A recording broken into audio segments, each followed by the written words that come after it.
आज हमारे बीच हैं नोएडा के एक उभरते हुए बिल्डर में से एक समृद्धि ग्रुप के CEO mister Dinesh Gupta ji.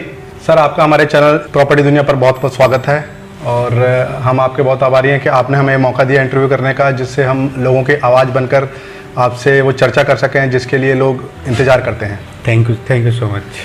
Sir, सबसे पहले तो मैं चाहूँगा कि आप अपने बारे में और कंपनी के बारे में कुछ हमें बताएं कि आप कितने सालों से इसमें काम कर रहे हैं और आपके क्या फ्यूचर प्लानिंग है, कि आपको क्या क्या दिक्कतें आई इसमें।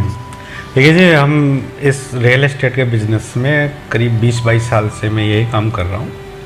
पहले हम थोड़ा दिल्ली में, बिहारों में काम करते थे, अब फिर उसके बाद हम स्विच हुए ग्रुप हाउसिंग में, मल्टी स्टोरी। तो तकरीबन 20 साल से हम इसी में हैं और जब से हम हैं परेशानियाँ दिक्कतें तो बहुत आती रहती हैं, लेकिन उन सबको हम ओवरकम करते हैं।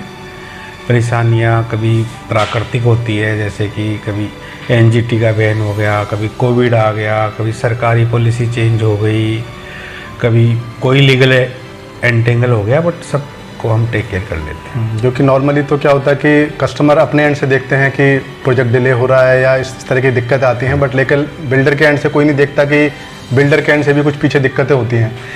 बिल्कुल ठीक कह रहे हैं आप। देखिए, सब सारे ही बिल्डर एक जैसे नहीं होते और डिले के रीजन कई बार जो है बियॉन्ड कंट्रोल होते हैं, जो कभी गवर्नमेंट चेंज हो गई, कभी प्राकृतिक आपदाएं हैं, कभी रिसेशन आ गया, कुछ महंगाई है, कुछ इनपुट कॉस्ट बढ़ गई, कभी लैंड में कोई लीगल डिस्प्यूट हो गया, इस तरह की। तो उसकी वजह से डिले हो जाता है प्रोजेक्ट, बट फिर भी जिनकी नीयत ठीक होती है वो टाइम थोड़ा डिले ही सही, पर डिलीवरी ज़रूर होती है। तो पिछले एक दशक में हमने देखा है कि नोएडा के अंदर काफ़ी अच्छा ग्रोथ देखने को मिला है। तो आपने मतलब ऐसा क्या देखा नोएडा के अंदर जो आपने नोएडा को ही चुना बाकी एनसीआर के शहरों के मुकाबले?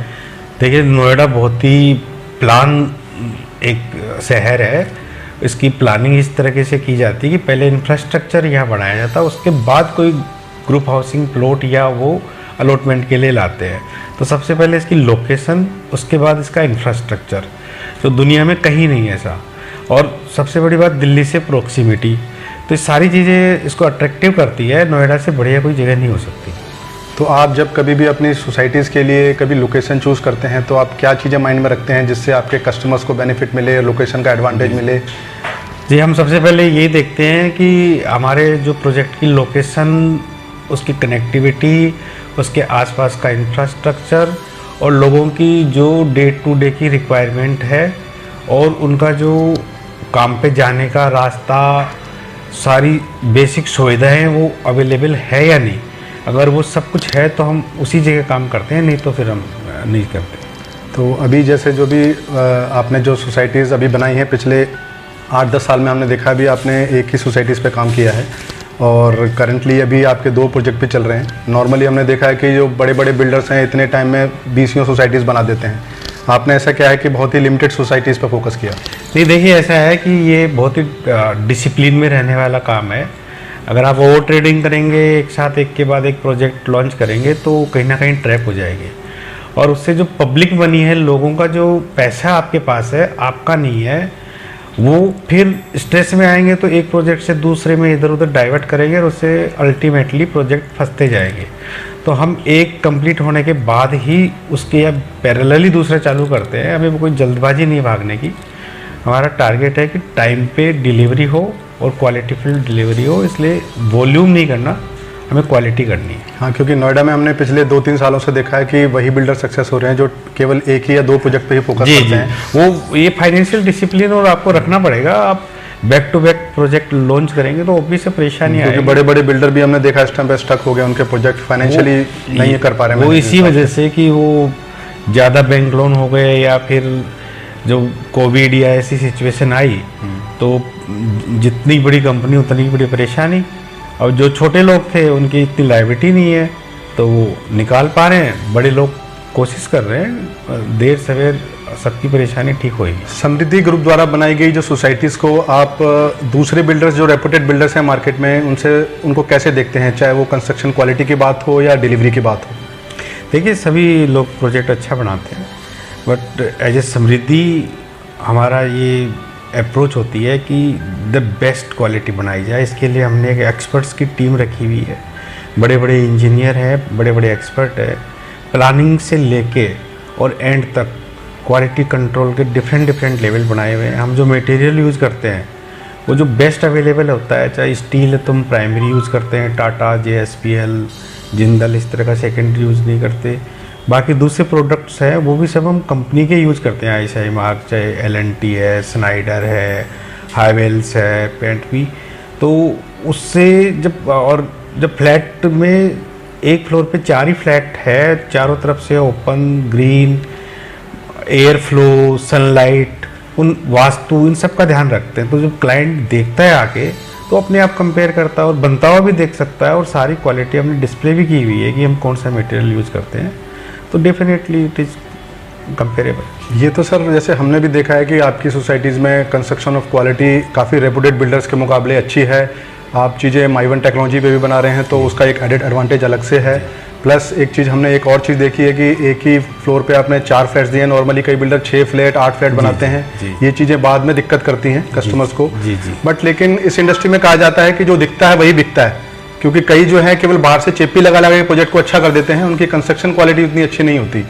तो आप इस चीज़ को कैसे देखते हैं? जी, खाली बाहर से ही सुंदर दिखाना और अट्रैक्टिव बनाने से multi storey group housing society पर सर नहीं होता, क्योंकि बाहर वाला तो फिर फीका पड़ जाता है। लेकिन जो यूज होता है वो अंदर की चीज़ें लॉन्ग टर्म में यूज होती है, क्योंकि 50-100 साल तक आदमी उसको यूज़ करता है।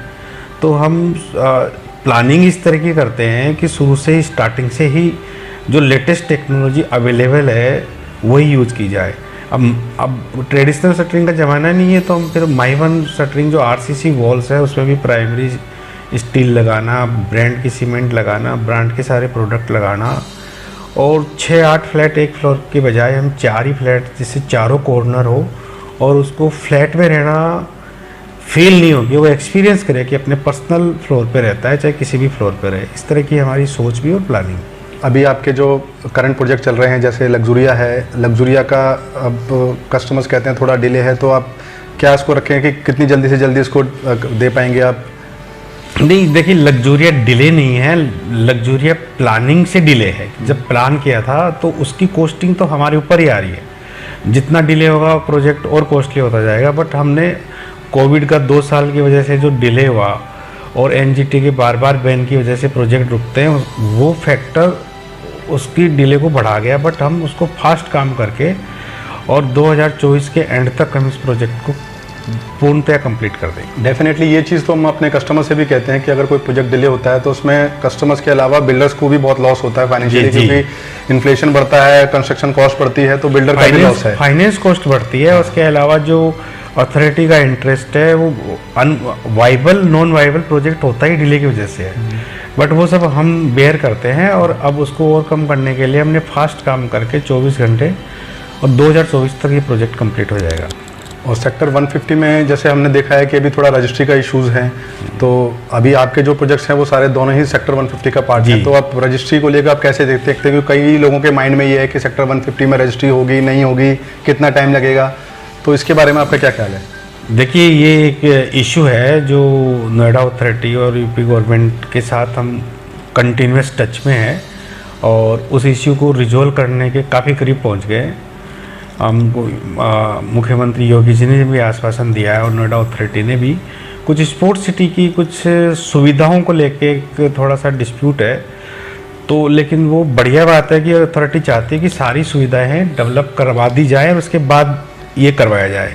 उसके लिए अब तैयारी हो गई है, बहुत जल्द ये इशू रिजोल्व होता नज़र आएगा और सबकी रजिस्ट्री ओपन हो जाएगी। हाई रेज अपार्टमेंट्स के बारे में ये चीज़ बोली जाती है कि आफ्टर सेल, मतलब जब मेंटेनेंस की बात आती है तो मेंटेनेंस का सबसे बड़ा मेजर इशू होता है एक हाई रेज अपार्टमेंट में। तो आप जो है डिलीवरी के बाद कैसे प्रोजेक्ट को मैनेज करते हैं कि क्वालिटी मेंटेन रहे आपकी? जी, उसके लिए हम पूरी प्लानिंग करते हैं, और जो बेस्ट अवेलेबल मेंटेनेंस कंपनीज हैं उनको एंगेज करते हैं। जैसे हमारी मेंटेनेंस JLL करती है, उसके साथ जो किसी भी multi storey group housing society की बैकबोन उसकी लिफ्ट्स होती हैं। बिल्कुल। तो हम जो बेस्ट वर्ल्ड की लिफ्ट है, स्नाइडर, ओटिस, उन्हीं से टाइप, वो भी हाई स्पीड लिफ्ट्स, और उनकी मेंटेनेंस भी उन्हीं कंपनियों को दी जाती है, जैसे वो वेल मेंटेन रहे। हमें अब पूरी उम्मीद है कि आपको अपने सभी सवालों के जवाब मिल गए होंगे, और जिसको भी कुछ दिक्कत आती हैं तो आप सेल्स टीम से या मार्केटिंग टीम से मिल सकते हैं। धन्यवाद।